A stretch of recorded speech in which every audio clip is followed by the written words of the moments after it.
Welcome to the podcast. I'm Dr. Richard Visser, your guide to exploring the depths of scientific research and experiential knowledge. Join me as we forge a path towards optimum health, well-being, and longevity. As former Minister of Health and Sports, I bring experience and expertise to the discussion. With a PhD in medical sciences and a background in childhood obesity, lifestyle medicine, and longevity, I have dedicated over 3 decades to this journey, including the research I've done nationally and internationally. I started out as a doctor of chiropractic. Together, we're going to navigate the wilderness of health and wellness, uncovering insights and strategies to enhancing our lives. Get ready to embark on a great adventure. Join me on the Visser Podcast.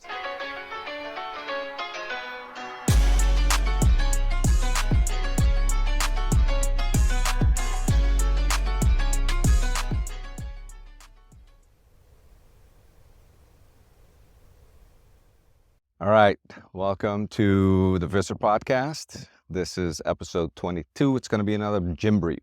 So it's going to be short, quick, but real informative.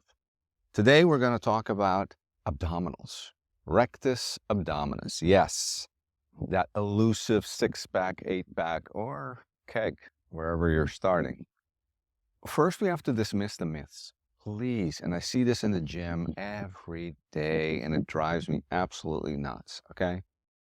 All right, these are the myths. One, you can do 1,000 reps and gain abs.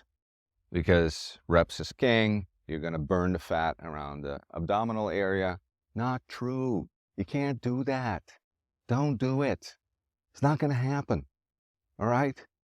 There's 2 things in play here. One, body fat. Body fat, so your body composition, your body fat needs to go down, and then you will reveal your abs. Even someone that doesn't do ab work, that's a skinny guy, he loses enough fat, you're gonna see some abs, all right? So that's one. Secondly, we need to treat the abs like a muscle, like any other muscle, right? Because what we wanna do with the abs is put a little volume there, all right? Hypertrophy in the abs, in the specific muscles, so you can see the separation and definition more in the midsection, including the obliques, the internal, external obliques, and the transverse abdominis. So we're gonna work these sections, all right, specifically, because this is the toughest one and the one that everyone almost gets wrong, okay? So first we have to know that the rectus abdominis starts, the origin is at the rib cage, right here. Yeah, right here.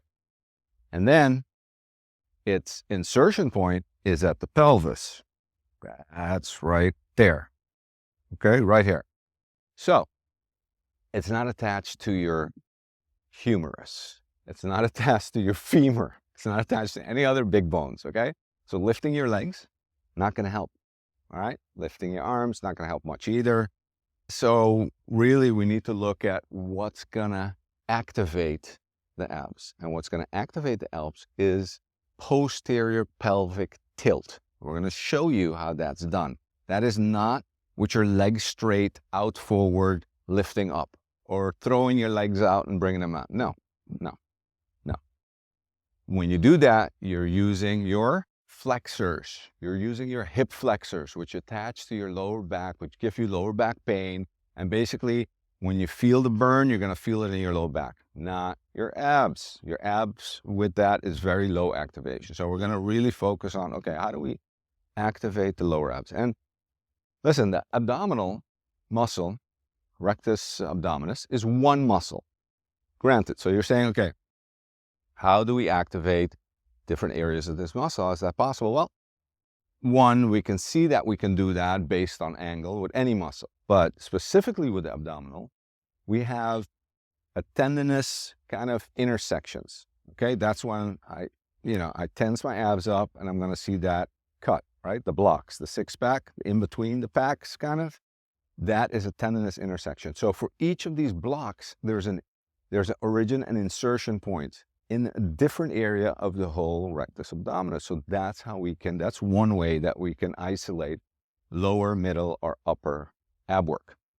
And then second to that, there's a different nerve innervation to each section of the abs. Okay, so you got a different nerve innervation from the back coming to the front in the abs. So this all makes it possible for us to, and of course, physiology of the muscle, the angle that we're using it makes it possible to basically attack one region at a time or all regions. So today we're going to attack the lower abs and obliques. I'm going to start with some oblique work, internal, external obliques, and the transverse abdominis. Okay, so you're going to see me go sideways with weight. The other thing is this, the same training you do for any other muscle, you want to do in your abs. So you want to do progressive resistance. Okay, you want to add resistance every time you train them. You want to do your reps between 10 and 15, not more. You want rest in between because you're actually doing a hypertrophy training on the ab muscle so that they pop more. Okay, even if you have a little layer of fat still, they'll pop more. You'll be able to see them more. Okay, but again, you got to drop the fat. You got to drop the fat, otherwise you're not going to see them. I don't care how hard, how big, how whatever you train them, you got to drop the fat. So drop the fat. Okay, so let's start with this workout. You're going to see me do the obliques. Okay, these are two exercises, and what you're going to see when the first one is really the transverse, going side to side, really forcing it, doing some good weight on it. And then I'll jump on the floor and I'll have half a bubble. And that's the reason I have that is because I want that stretch. I want the muscles to, when I go back, to really stretch as far as possible before I start my contracting phase. That's going to trigger that muscle more than anything else. Okay, so I want to do that. So try to get a ball or half a ball or anything that where you can get that, extension on. So those are the two, and there's more exercises that will, that you can do. I'm just showing you two that are very effective that you need to incorporate. Next thing, we're going to go to the lower abs. Okay, and the lower abs, we already talked about it. We need specifically to incorporate a pelvic tilt. This is going to be key. The pelvic tilt is key. So what you see me doing here on the bench, I'm putting it on an incline. Okay, so I got more weight going to my legs, and I actually have some bands on with weights, and I'll even add more weights. And what I do is when I go down, I go past horizontal all the way touching the floor and arching my back so that I can get that pelvic tilt going. And then when I come back up, I totally contract the pelvis up without changing the angles of my legs, of my knees. Okay, so I'm not extending my legs. I'm not doing any of that kind of stuff. I'm really focusing on tilting that pelvis, focusing on really isolating that movement and activating the specific muscle. And you're going to feel this. It might take you a little bit of time to get the gist of it, but you're going to really feel these ones. Okay, so I want you to try this. And then next exercise, I'm going to go in the captain's chair with a bubble again so that I can totally extend my pelvis to the back. It's the same principle. I'm doing pelvis work here. I'm not doing leg work. Okay?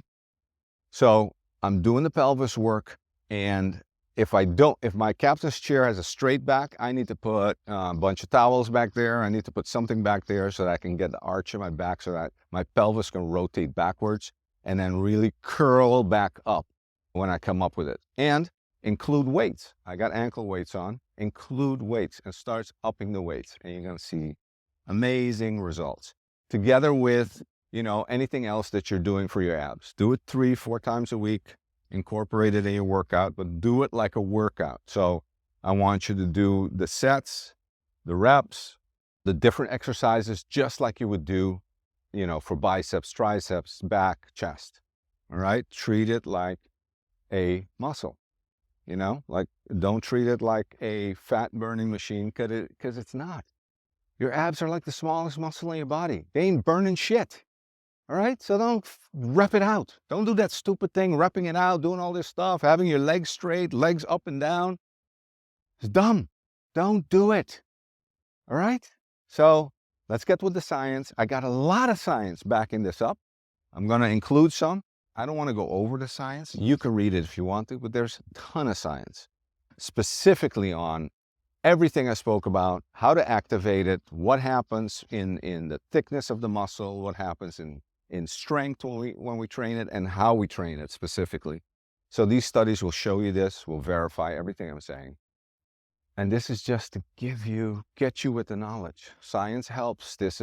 And it's not only science, but it's also experience. So really, this is a hack, because most people are wasting their time, wasting hours, wasting years doing the wrong thing.